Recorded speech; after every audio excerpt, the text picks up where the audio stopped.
This episode is sponsored by Front-End Masters. They have a terrific lineup of live courses you can attend either online or in person. Their upcoming course is JavaScript Framework Showdown with Brian Holt from Reddit.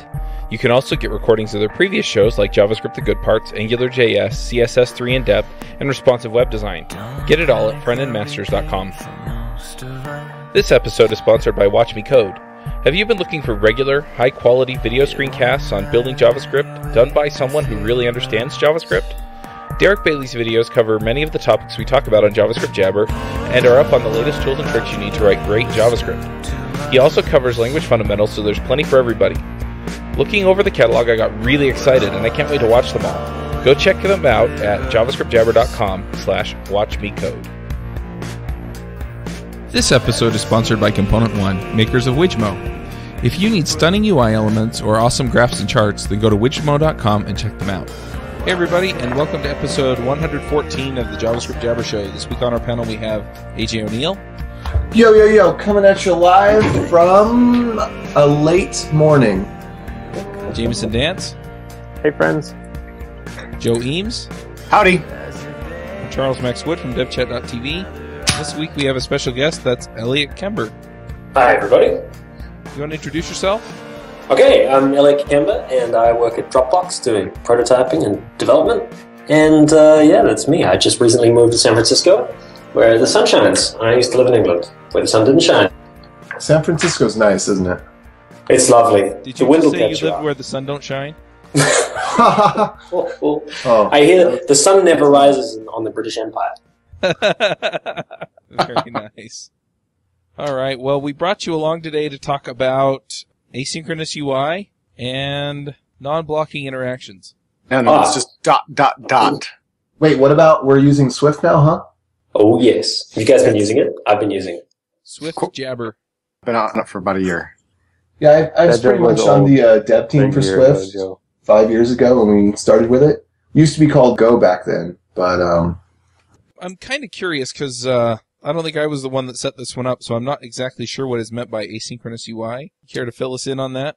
Well, asynchronous UI and non-blocking interactions are more or less the same thing. It's like, if I click something and then I want to do something else, I don't want to be waiting for a spinner or be blocked on something. I want to feel like I'm actually using a computer that is here in the room, listening to me. So, especially on the web, there's been a lot of movement recently towards building interaction models that allow for this kind of asynchronous interaction, where I can do something and it'll show that it's loading, but the screen isn't frozen or I'm not waiting for a whole new page to load. It's super important, and I think it gets forgotten a lot, especially here in Silicon Valley, where everybody lives really close to the servers. I'm originally from New Zealand. In that particular part of the world, we have a serious problem with latency, especially on sites that are hosted in the States. And, you end up really, really getting a good feel for which sites are asynchronous and which are super duper synchronous. Anything that's synchronous, it makes you wait. Makes you wait 5 to 10 times as long if you're a long way away. So it's kind of a topic that's near and dear to my heart, and it's sort of the new craze on the web, I think. It's the new jam. It's been happening for a while, but recently everybody's sort of started to move towards a few JavaScript frameworks that allow it a bit more easily. It's sort of I think it's a topic on everybody's minds in web development. So there's a bunch of stuff you said that I have questions about. One of them, you mentioned there's a few new JavaScript frameworks that allow it more easily. Can you talk about the tools we have to build asynchronous UIs? Yeah, well, I don't know if you guys are using Angular or Ember or Backbone or whichever. I think there's a couple of new ones too since I last looked. I've been off these for a few weeks while I've been getting a few things done in the Mac OS development world, but recently, I've been using Ember.js, which I really like. It's sort of my go-to JavaScript framework. There's also Angular, which is similar but different. Backbone I used quite a while ago.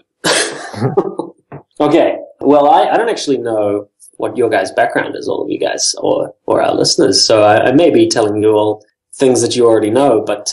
I think there's probably a mix of... I would imagine most of the listeners have familiarity with at least one of those. Right. Can you maybe talk about how these tools specifically enable asynchronous UIs?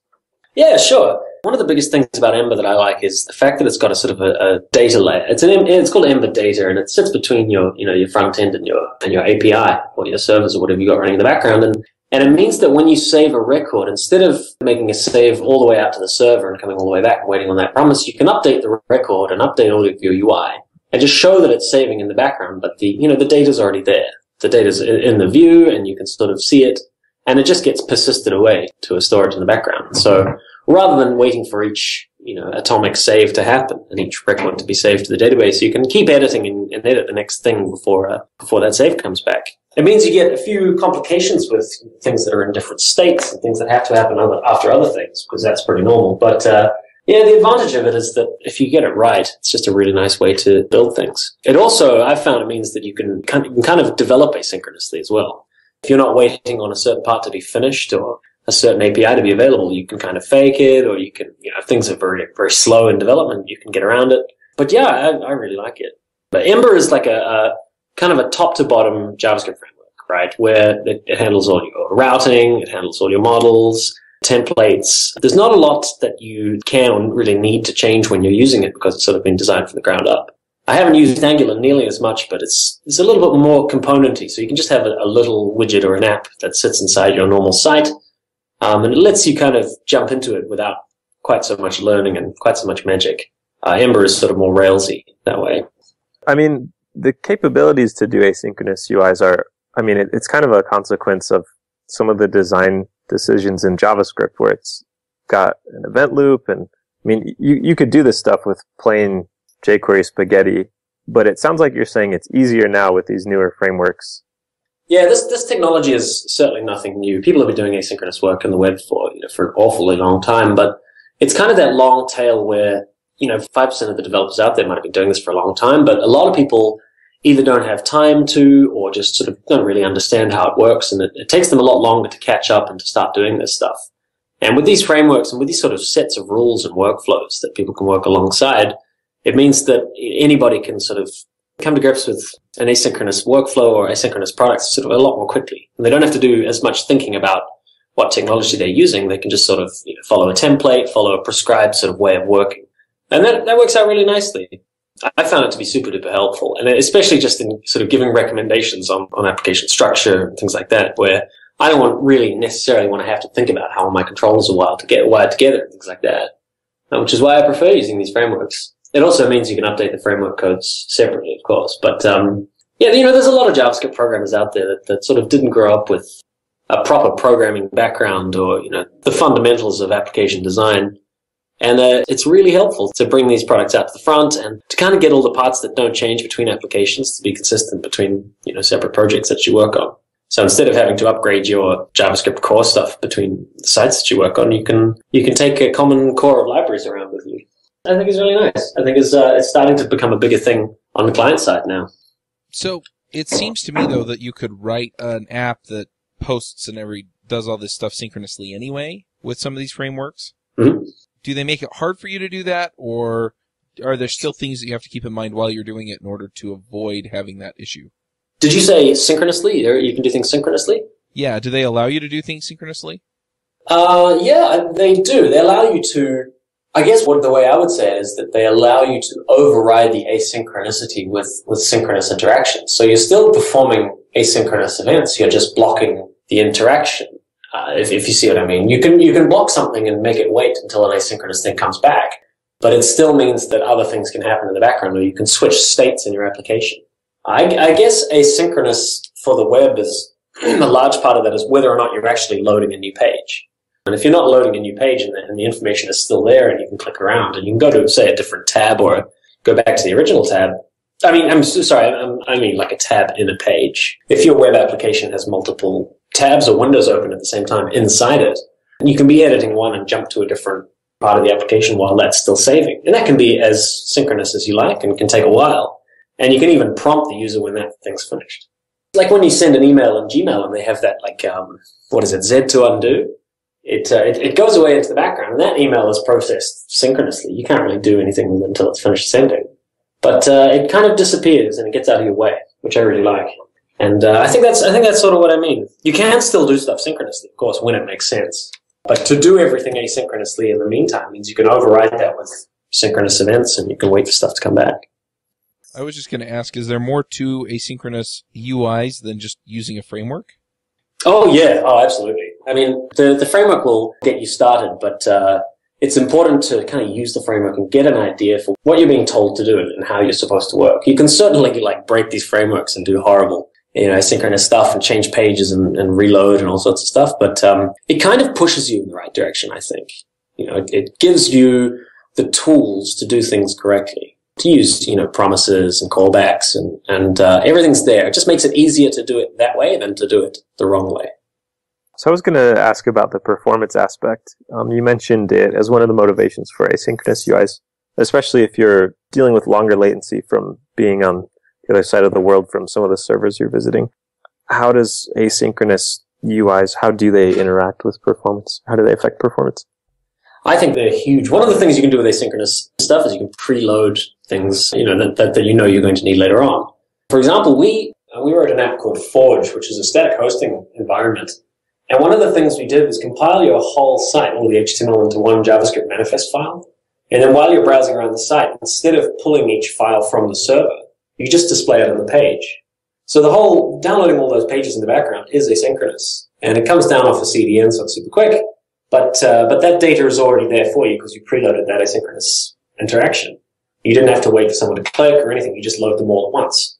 So because those are asynchronous calls when you do them, because it sort of doesn't change between requests, you can do it in advance sometimes. You can sort of cheat a little bit, get stuff first. And you can't really do that if you don't know what the content of those things is.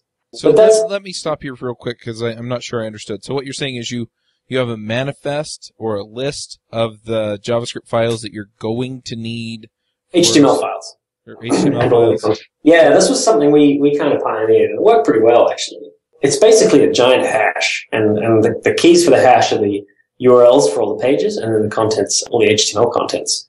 And when you click a link that matches one of those hashes, instead of actually requesting that HTML away from the server, it pulls down that entire file. Now, there's some caveats to that. If you design your JavaScript in a way that expects something, expects an event to fire or something like that, you can get into trouble. But if it's just a static HTML site and there's nothing too clever going on with the JavaScript, it seems to work pretty well. And this is super useful if you're on mobile or you're in New Zealand or you're on the long end of a really, really useless dial-up connection. These things make a huge amount of difference. So essentially what you're saying is you get all of the HTML up front. Mm-hmm.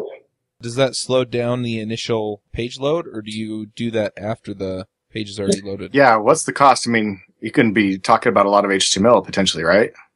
Well, it's gzipped, which helps, and so it is quite small. And it loads after that initial page load, so you never actually see that performance hit. We benchmarked it for most sites as being smaller than any one image on any of the pages of those sites. So, I mean, compared to other content that you're going to be pulling down, it's much smaller once it's gzipped. So it's pretty small. Yeah, I mean, it's tiny. And when you think about it, like that whole model of requesting the about page and then requesting the contact page and then requesting the home page again is kind of nuts. And it's kind of silly that you would want to do that. I know it's sort of the way that the internet was built when it was designed, which is quite some time ago now. But having all of those tiny little HTML files as separate resources, each one of which needs to be requested from some server that could be 1,000 miles away or 10,000 miles away, is sort of a broken model in today's kind of international setup, where you still have to worry about the speed of light, you still have to worry about the unknown connection on the other end. You've got all these things that you need to think about. So if you could download everything as one kind of slug, it makes a lot of sense. And, I should say that individual requests are what really hurts with latency, right?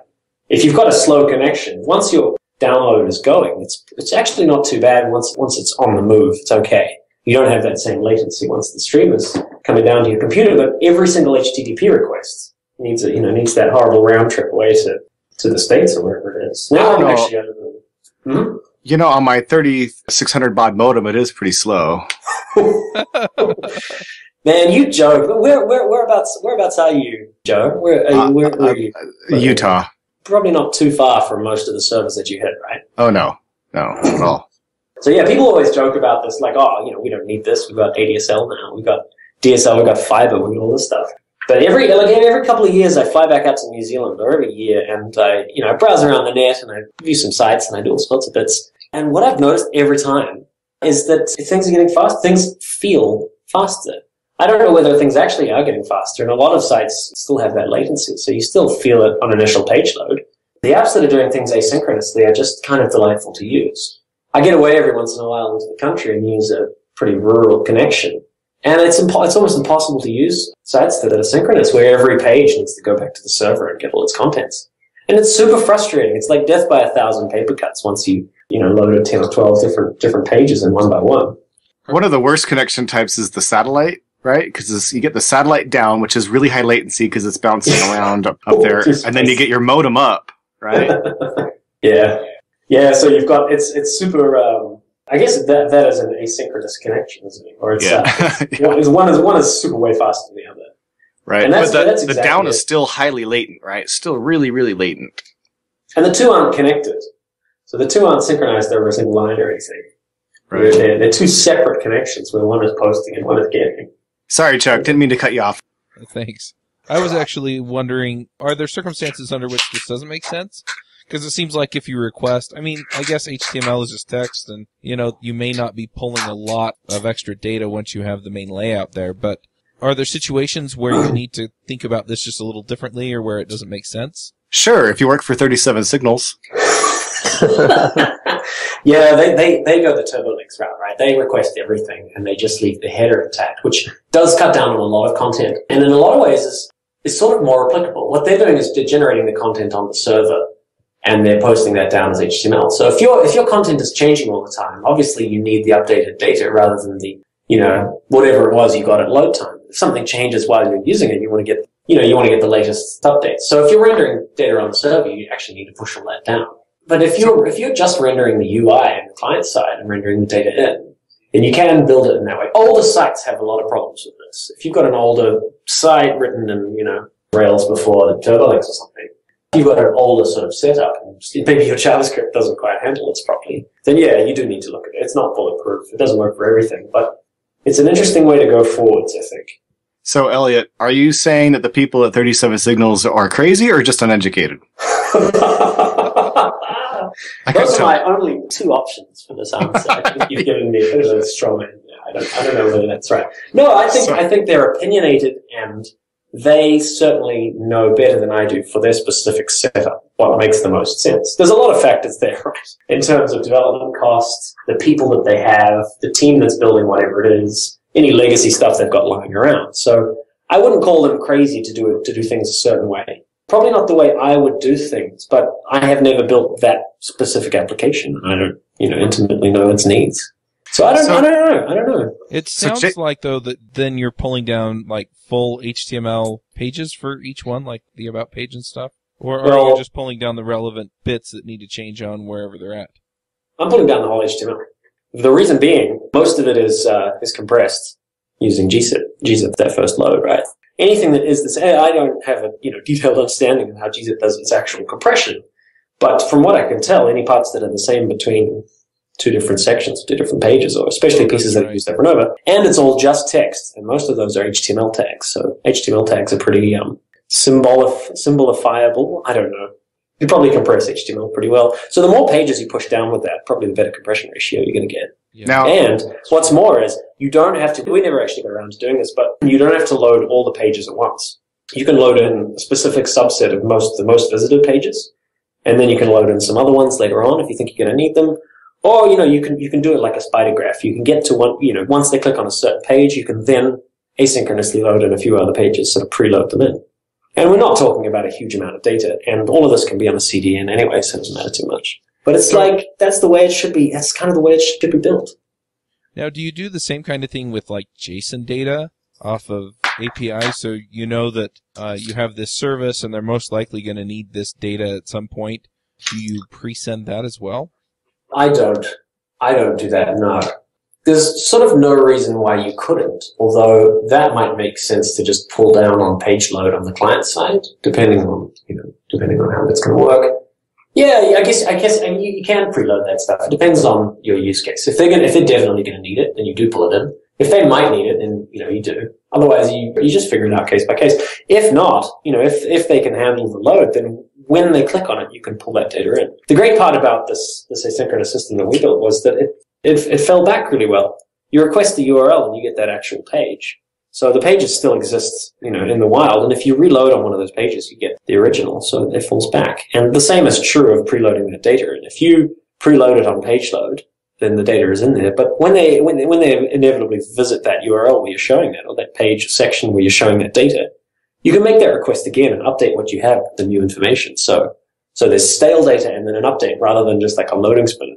So the update may be transparent and maybe no changes since you pulled it. But I don't know. That's where I like to look at using something like Pusher, or using a WebSocket, or streaming that data to them on the fly, because rather than make 2 GET requests, you just seed them with a certain amount of data and then just fill in everything that's happened since then.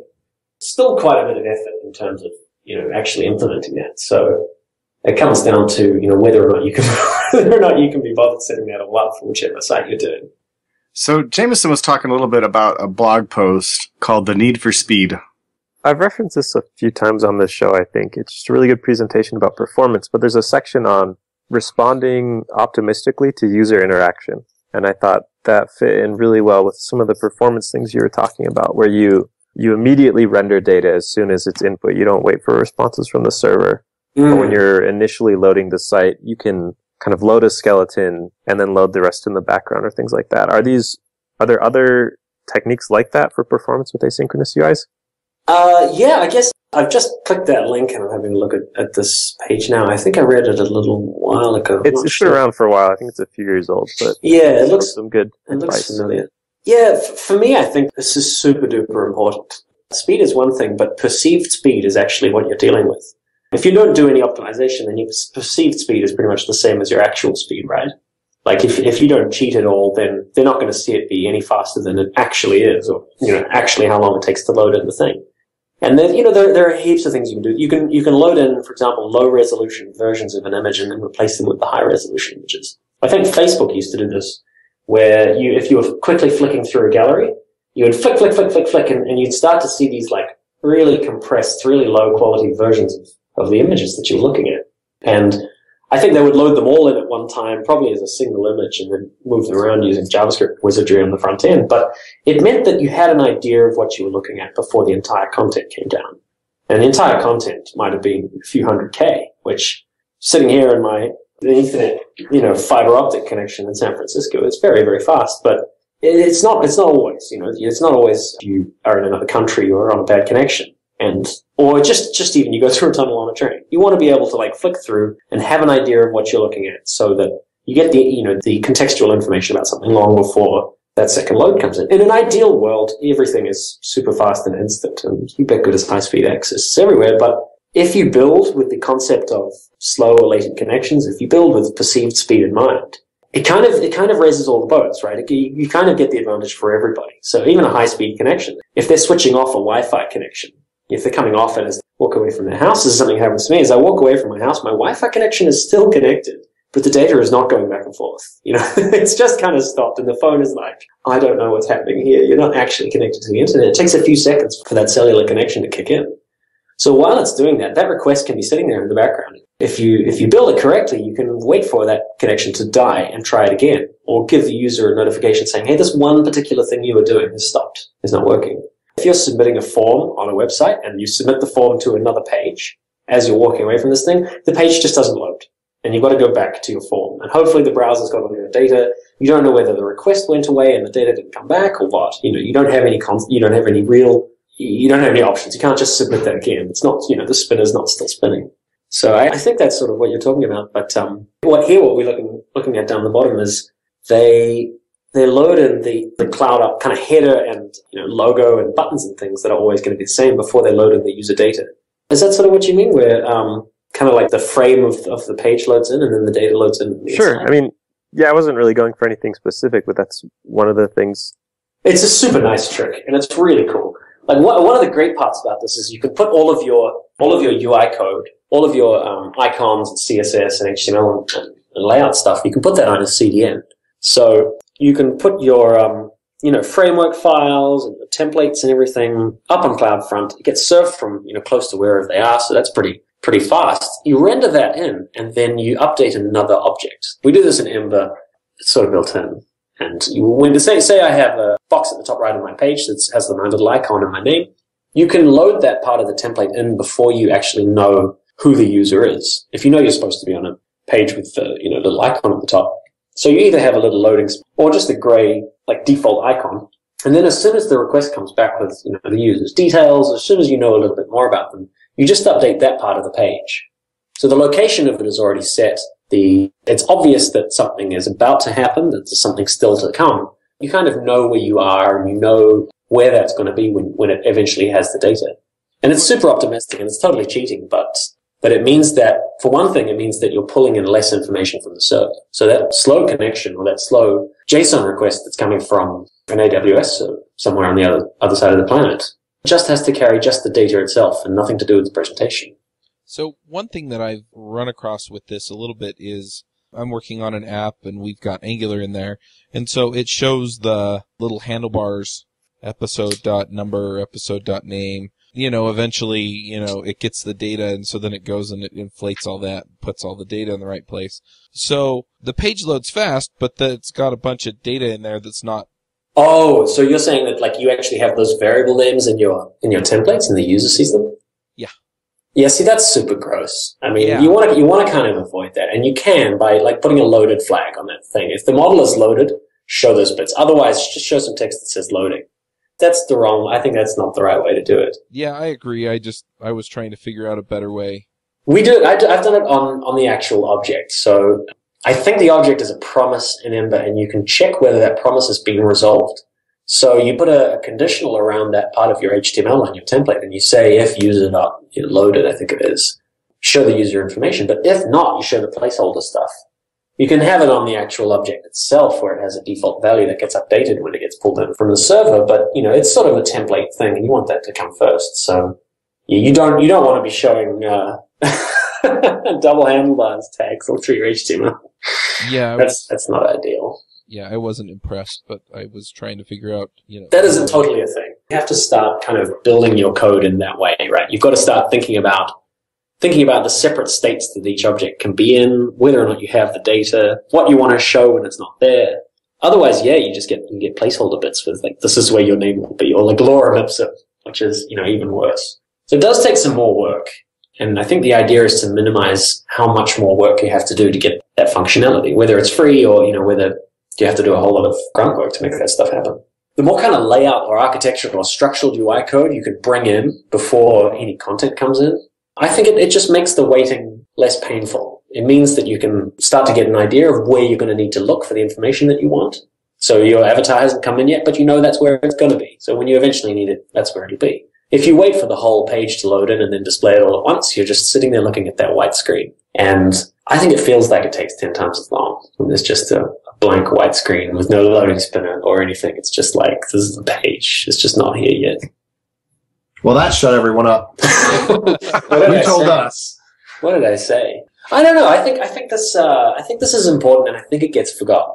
I mean, I don't want to sound too far in here, but by Americans, by North Americans who live close to the servers that they use, and we out in the second world, the bottom end of the Pacific, it's just something that we deal with on a day-to-day basis. I don't know. I mean, living here in SF, each page just loads in fast, and everyone's on fiber, and LTE is on your phone, and the world is a good place to be. Well, I mean, whenever I'm using my phone, it seems like it sucks because the connection can drop between a request, right? So I can get half the page downloaded, and then all of a sudden the connection decides, blip, it's not there, and then I have to hit refresh, and then it makes all 30 calls again. So I understand that that's a real pain. It's actually interesting. That's something that the Firefox OS guys seemed pretty adamant about when they spoke at Open West, is they were talking about how Firefox OS is not for American developers. They want American developers to get into it because there's good developers here, but they're this is not for America. This OS is for people that have different needs, and they were saying how, if you're going to develop for Firefox OS, you have to consider their bandwidth constraints and that kind of thing. And that's something that it seems the traditional Rails type of framework doesn't handle very well, because it's always every single individual thing is its own resource, so you make a bajillion requests, and it seems like some APIs are moving towards this idea of when you make your GET request, it pulls down all the data you're going to need for your session. Yes, and then when you do your updates, it updates atomically, this particular subset of your data, but you do that get and it's like, boom, here's everything. Yeah, side loading. You can load in other resources that are related to what you are pulling in as separate records that aren't, child records of what you're pulling in, but as like related objects that you'll need. And it's true, yeah, you don't want to saturate the connection with like 16 requests running at the same time, because then you'll start to hang the browser, and nothing is more blocking than a hanged browser. You can't even change tabs or like anything if you start to just overload the browser. So you can't do that either. When we talked to Steve Klabnik about APIs, it really did come across that, do what makes sense. And, so if you have a request that needs to do a specific set of things or a specific thing, then, make an API endpoint for it. And, and so if you want to sideload all of that data, or you want to make your system break it up into separate requests, just make those decisions based on what makes the most sense to get those people there. And then I really like where this conversation has gone. I mean, in the sense that, the crappiest connection that I have to the internet is on my phone. So, push some data through the phone. Right. I was just doing some work over at my old house because we're about to sell it. Our renters moved out. And yeah, I didn't realize I lived in a dead zone over there. And it's 3G and it really sucked to be over there. Yeah. But, and so, yeah, go find a place where you don't have your LTE connection and give it a shot. It's hard for people who live with good connections to really like emotionally understand what it means to have that little blue dot. Because we don't have LTE. We didn't have it in England, in the city that I was living in. Previously lived in England. And it doesn't exist in New Zealand. And a lot of it is rural, and you just get that blue dot and you're like, well, I can't use this thing anymore. But you're totally right in that mobile is just where this stuff happens, is where asynchronicity really came to the forefront. And for me, iOS has been so incredibly good at handling asynchronicity, at handling, variable connections, right?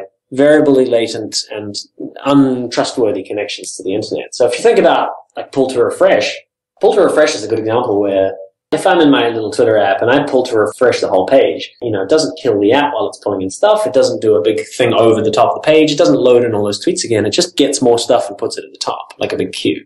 Which is what I want. If I still want to read these tweets and load in some more at the same time, and that might take, 2 seconds or a second or 20 seconds or whatever, then, it just sits there in the background.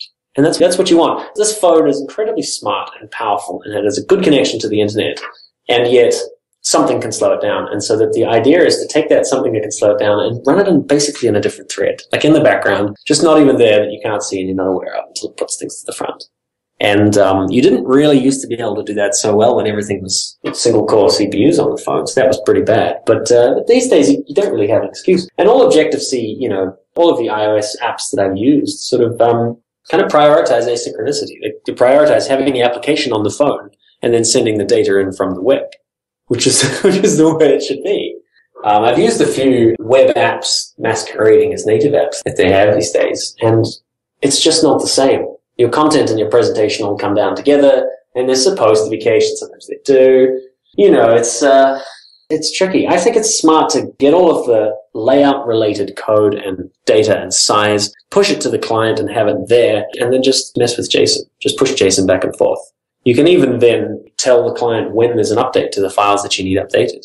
And I've seen some apps that could update some of their JavaScript on the fly, I think. There was, I can't remember what it was called. It was like named after a dinosaur or something, but you could update the files that they were using as they were using them, using like a diff for your JavaScript. And it kind of blew my mind a little bit, but, I really liked it. I like the executable part of the app being local. And you just don't get that when it's synchronous, when every separate page is a separate resource and you've got to go away to Virginia to go and get it. Yeah, of course, making those requests for the JSON, doesn't that have the same problem as requesting the HTML? Yeah, but that's just data. The JSON is just data. It's not presentational at all. So you can just wait for that to come in and still have your original JSON there. But if you're saying, okay, give me all of the new content for this page, suddenly the page that you have is stale. So you might as well either, gray it out or something like that. You can't touch this data anymore because some of it may be wrong or old. You really make this a lot more visceral when you describe it the way that you did. Like, I'd like to show you this page, but I've got to go to Virginia in order to do that. Yeah, we forget, right? We forget. Oh, We just forget go that do it's something going on so the far airport away. Wi-Fi. Everybody always wanted to disappear this. In the same way that JavaScript kind of disappears memory, where you're just like, okay, well, you're in this magical environment where everything is fast, and the speed of light doesn't matter, and, it doesn't really matter that you're inside a Faraday cage and your internet's not working. But the real world doesn't work like that, and we kind of need to accept it and work around it in a way. And in actual fact, the working around it makes the application that you build so much more robust and so much more physically nice to use. Because when these issues hit, the best part is they're non-deterministic. It may not even be your fault that your internet just suddenly went slow. Someone turns on the microwave and it kills your Wi-Fi connection. Suddenly stuff's not loading and it's frustrating. You don't want to be sitting there like not being able to scroll what it is that you were already looking at. Infinite scrolling is a good example, both a good example and a bad example of asynchronous interaction. It's a good example because you never get to the bottom of the page because stuff just loads in the background. Usually it's fast enough. You get about halfway down the page and they just load a little bit more content that you eventually get to. Bad, of course. Side rant. You don't know what page you're on. Yeah. Here it goes. Why do people put footers on Everscroll pages? I want to get down to the contact us, but I can't get there. Yeah. There's a lot of not thinking it through that goes on with that stuff, right? It's a, you can't go cult that. It's a, not a thought terminating cliche, but it's like a solution that breaks everything. Oh, we'll just put infinite scrolling on it. You have to use common sense for this stuff, right? This doesn't do itself. Angular is not a, fix everything solution that you can just throw at your site and it works. You can't do infinite scrolling with a footer. It's dumb. It's not perfect. So what you're calling for is a JavaScript framework that prevents you from doing infinite scrolling with a footer that's sticky, right? What we need. Is that I've got a pull request in? Like this is a feature on an existing one? No. You gotta make your own framework. Guys, if Angular isn't solving all your problems, you're doing it wrong. You are. You're totally. If you have a footer and that scrolling thing, yeah, you are doing it wrong. There's always a middle ground where this works. My favorite example for any of this pagination, infinite scrolling stuff is Amazon. And they know the latency costs more than anybody because it literally costs them money, right? They don't make money if you're waiting around making people leave. So what I've noticed them doing is you still have paginated pages, 1, 2, 3. But then when you get to that second page, it has 3 or 4 items in it and it loads the rest. So rather than making a page 2 request away from the server, of course, you can get around this all by having all of your pages just in memory and preloading page 11 when you're at page 7. But for them, that was probably overkill and nobody goes past page 2 or whatever. So what they do is they load in enough items to have page 1 and half of page 2. So you get to page 2, and the time it takes to load in the rest of page 2, probably the first half of page 3, is enough time for you to sit there and look at the first 4 items on page 2 and decide whether they're for you. So infinite scrolling aside, you can have a button at the bottom that says get more tweets or whatever, get more content. That has already been loaded. That's loaded in the background. The data's there, ready to go. You hit that button and it just pops down instantly without a loading screen. Amen. Which is perfect, which is the right way to... Instagram did this with their JavaScript SDK. They had a one-click login button. And what I mean by one-click was that you clicked the button and you were logged in. There wasn't a loading. You didn't go to a pop-up page. You just were logged in. And the way they did that was the iframe hack. They load up an iframe with your session data in it, and they change the URL in the iframe, detect that from the parent frame, and then, decode that to get your login information, and then know who you are. So you click this login button, it just fires the callback instantly because it has all of your data in your avatar and stuff, and you're logged in as soon as your mouse is unclicked, on mouse up. It's nuts. It was the coolest, most lovely interaction I've ever seen. And it just doesn't happen often enough. I think they disabled it because it was a huge security flaw or something, but for the brief shining period when that worked, we had one-click insta login, and it felt like the future, You felt like that's how it should work. It was never going to be that fast if you didn't build it in another way. You would never get to instant without doing it, in advance. You could never optimize away that connection costs. Even with Google Fiber, even with 2 computers hardwired together, there's still going to be some time after you click before you get the response you need. So in order to get that time from 0.1 second down to 0 second, or 0.1 ...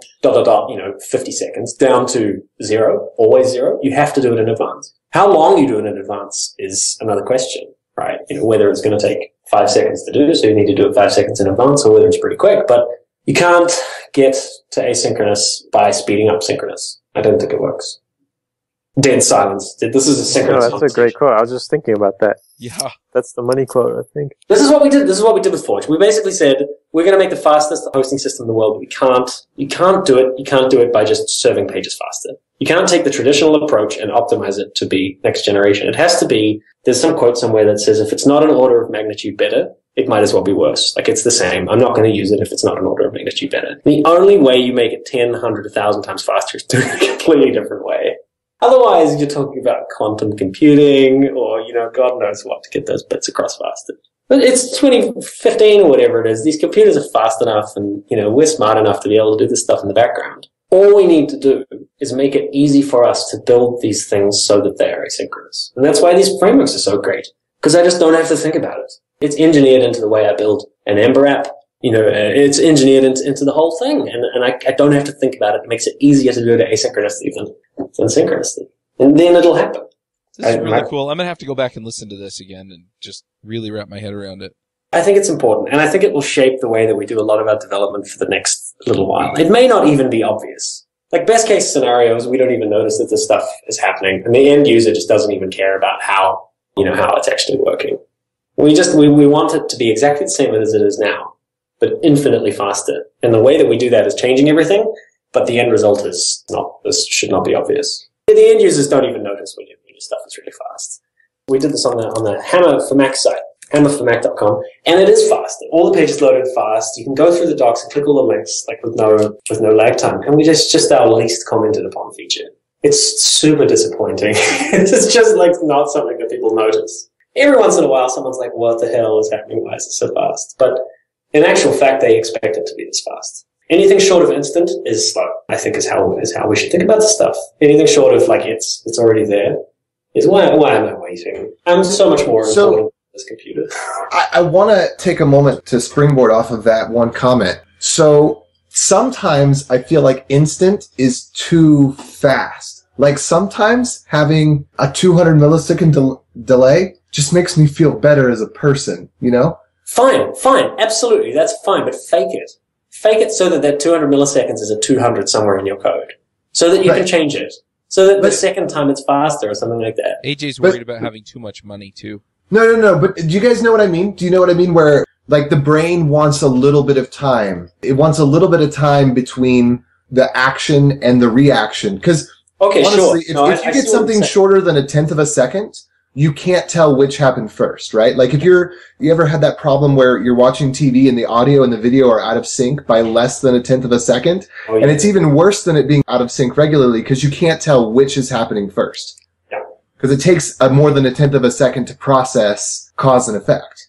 Okay. My argument for that one is usually the Facebook thing. Facebook did a study, and ever since I read this, I've been trying to find the link to it, and I haven't been able to, but they found that, and I'll go against exactly what I said earlier, is that the actual time that something takes and the latency for doing something is not as important as the consistency of it always taking the same amount of time. When you click on something, you want it always to take the same amount of time because it feels familiar.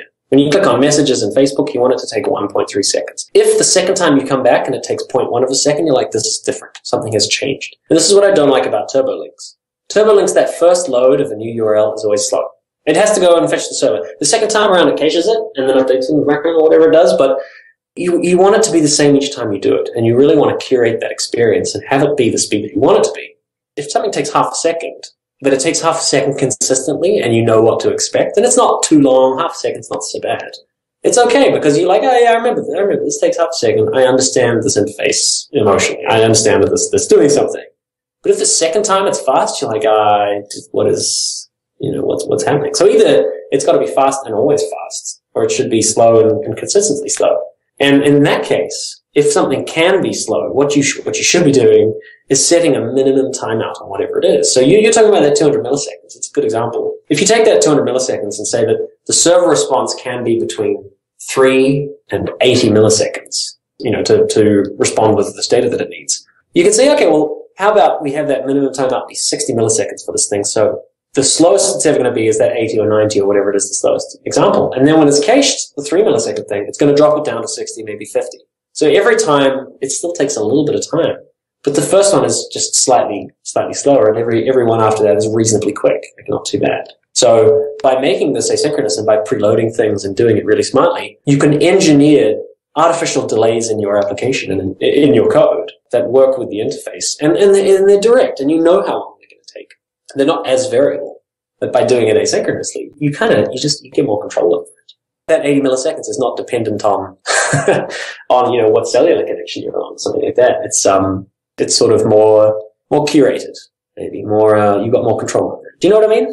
Yeah, like you can fake that makes a lot of sense. You can fake delays, and I'm all for it. You can lie, cheat, and steal to your users, and you should. If it makes it a better interface and a more consistent flow, and it makes the computer really feel like you've done something really nice with it, then by all means, slow stuff down. Make stuff take a while. Use transforms and transitions and all these things to move stuff around so that things are logically visible to your users. But don't let the cellular connection be the reason or the thing that you're relying on to give you these delays. That's nuts. That's nuts. You're putting your whole application and the user interface and what you're building in the hands of a telco, and I can't think who would be worse than a telco. So I read Ilya Grigoryk's book, High Performance Browser Networking, a while ago, and the main takeaway was just how fantastically complex cellular networking is, and how anything ever works all the time is a total mystery to me. So I agree. It seems like it's so variable that you need to have some certainty in your control, not in someone else's. All right, well, we've been talking for about an hour, so we should probably get to the picks. But before we do, I want to ask, are there any other critical bits or tricks or tips that you like that you want to give us before we do that? Or anything else that you want me to quote on the Horse AJ Twitter account? Oh, is this me?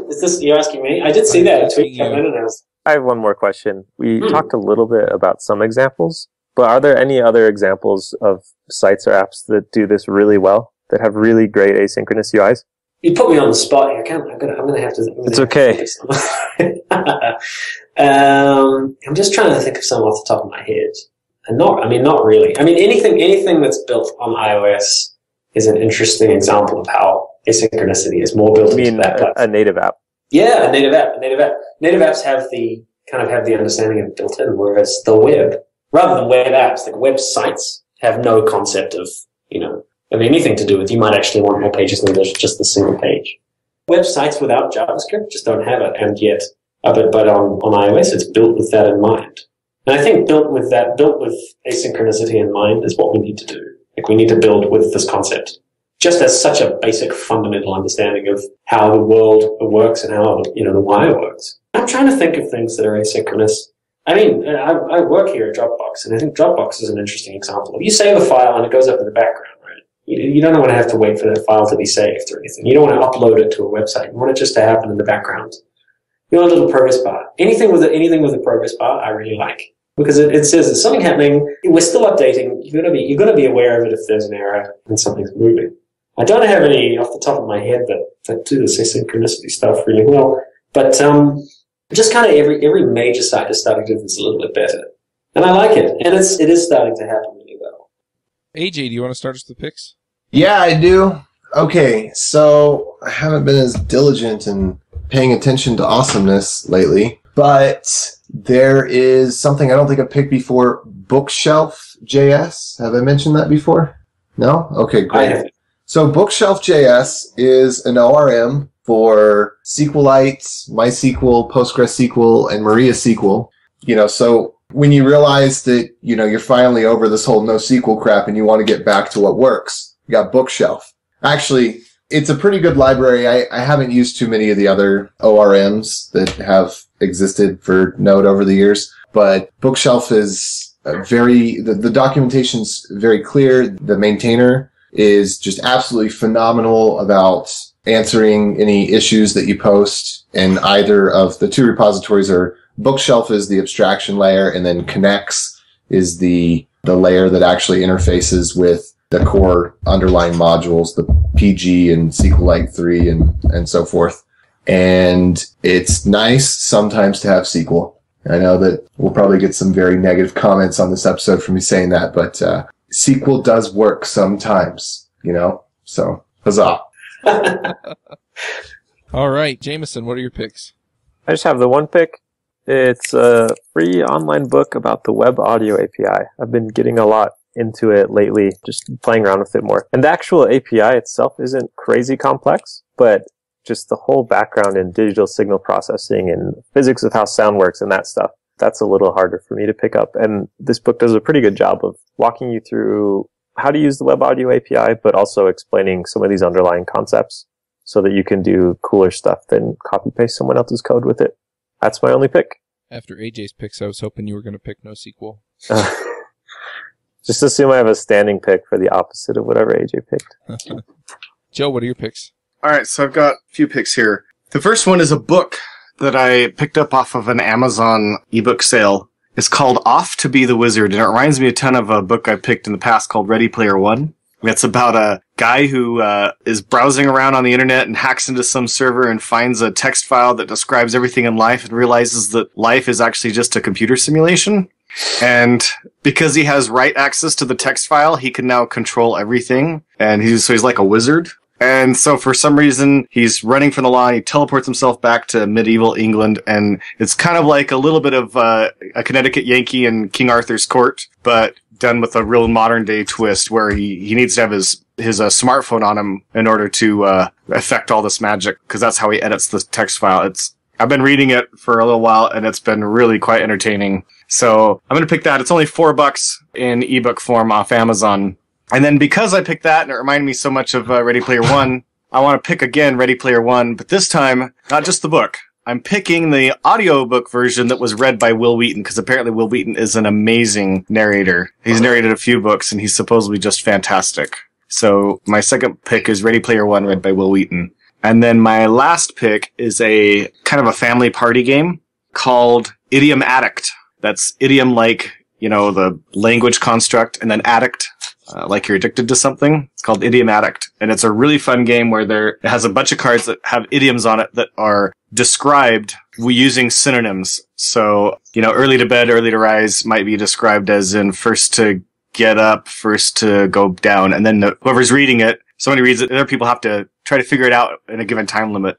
And it's actually really fun. I played it a bunch of time with friends and family. Just had a great time playing that game. So that's my third pick, is Idiom Addict. That does sound like fun. Yeah, it's really fun. Awesome. So last week I picked The Miracle Morning, and I've been sticking with it, and it's been terrific. I know I mentioned it and then said I'd report back in, and so far it really is making a difference for me every morning. So I'm just going to let you know that it's still awesome. So go check it out. And yeah, that's all I've really got this week. Elliot, what are your picks? Has anyone picked Swift? Can I pick Swift? I know it's not JavaScript. Anyone has. Can I pick Swift? I pick Swift. That's my number one pick. I like it. I've been using it. It's a lot like JavaScript. It's really nice to write. It's like writing Objective-C without having to do all the Objective-C stuff. You still have to deal with Cocoa, and if you're on the Mac, that's just as dumb as it's ever been. But it means that you like the playgrounds are nice. Xcode 6 is fine. It's cool. I like it. I really like it. I ran into some amazing segmentation fault bugs that you only get when you have to archive something. So, you'll have fun with that. But I honestly think that Swift is like JavaScript for iOS and Mac developers. It's so similar, and it feels so similar that I think it's going to be nice to use for a lot of people who've only had experience with JavaScript. Of course, all the Objective-C people are tearing their hair out that this single language that they can write is now deprecated and they'll never need it again. But yeah, give it a try. The playgrounds are quite fun. You can sort of write code and see as it's evaluated. That's my first pick. My second pick would have to be Framer. Has anyone used Framer? You guys use Framer? I do not even know what it is. Framer.js. It's a JavaScript library that gives you a set of kind of fundamentals and objects for doing prototyping. So kind of like layers and states for animations and click events and things. It's there's some new stuff coming out for it that I have heard rumors about that's going to make it pretty amazing if you're doing any just sort of UI playing, if you're messing around with interfaces and prototyping stuff out. It's a really nice way to get from zero to a functional, working demo. I like it a lot. So it's Swift and Framer are my two picks. Very nice. Well, thanks for coming, Elliot. We really appreciate you taking the time to talk to us about this stuff. Yeah, thanks for having me, everybody. That was great. Yeah, thanks. We'll go ahead and wrap up, and we'll catch everybody next week. Hosting and bandwidth provided by the Blue Box Group. Check them out at bluebox.net. Bandwidth for this segment is provided by CacheFly, the world's fastest CDN. Deliver your content fast with CacheFly. Visit CACHEFLY.com to learn more.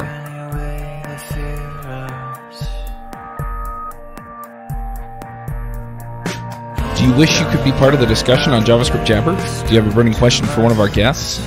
Now you can join the action at our membership forum. You can sign up at javascriptjabber.com/jabber, and there you can join discussions with the regular panelists and our guests.